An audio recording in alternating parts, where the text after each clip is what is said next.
Lest you should brand me a killjoy from the Middle Ages, who wants women to be shackled to the kitchen, whose only job is to raise children, I would like to share something exciting with you.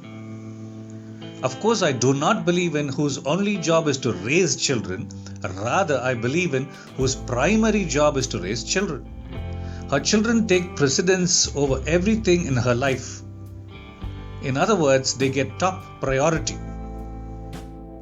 Let us read verses 10 through 31 of Proverbs 31. I will highlight a few verses which will give you some insights into the kind of life you can take up. Verse 13. She selects wool and flax and works with eager hands. There are a couple of things that we can derive from this verse. She is her own boss. She loves her work, her business, and she is good at what she does, because if she were not, she would not be able to sell her products. We are in the age of internet. Consider the number of home-based businesses you can put your hand to. Should you want to, you can handle most office situations sitting at home. The size or volume of the business is entirely up to you. The idea here is to have all the time you need to devote to your kids. Your business is something that you can devote just as much time as you need to. Verse 24. She makes linen garments and sells them and supplies the merchants with sashes. Read a little bit carefully. This business lady was manufacturing linen garments and accessories. Also, she has contacts with wholesale and retail traders. Verse 16. She considers a field and buys it. Out of her earnings, she plants a vineyard. Can you see what's happening here? The possibilities are exciting. She is doing real estate business. She's diversifying into the wine business. And she is doing business with her own money. While many women cringe at the thought of asking money from their husbands, here she has funds of her own. The list is by no means limited to the above businesses. The possibilities of a home-run business are enormous. A home-based business will add 3 to 4 hours a day instantly to the life of a working woman, as she takes that much time every day just to travel to her office and get back. Verse 18. She sees that her trading is profitable. She has carefully planned out the profitability of her own business.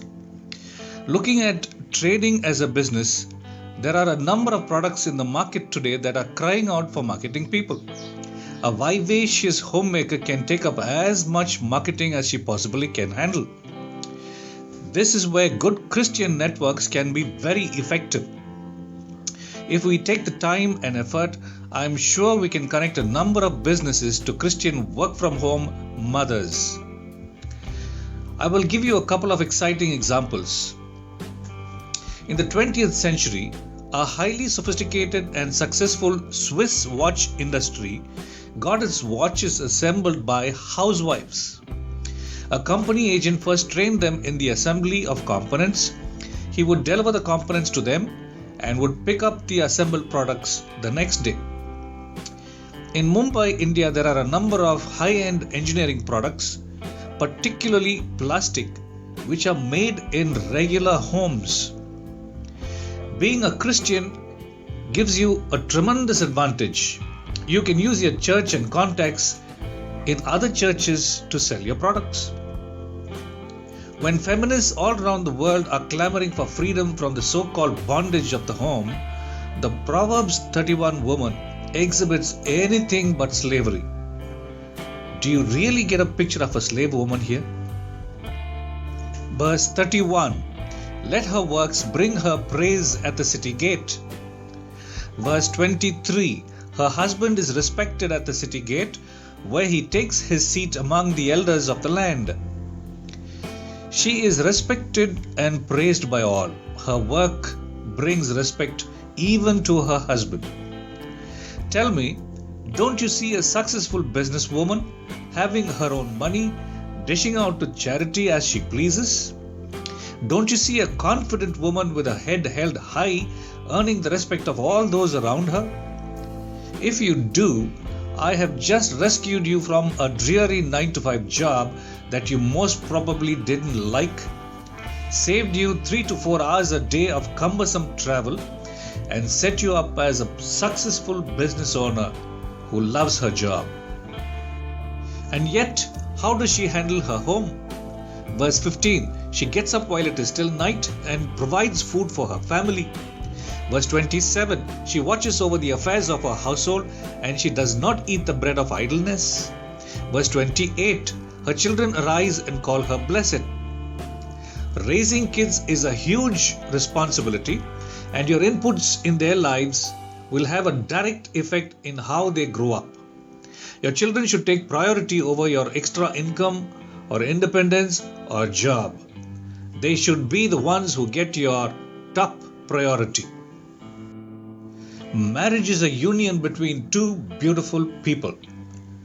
The moment you get married, you are saying to your spouse, I love you. My love for you will last till death parts us. I will care for you. I trust you that you will do the right thing. I depend on you that you will be there for me no matter what. I will give my best for our children. I will be there for my kids. I will ensure their safety. I will do everything in my power to see that they will be successful in the world when they grow up.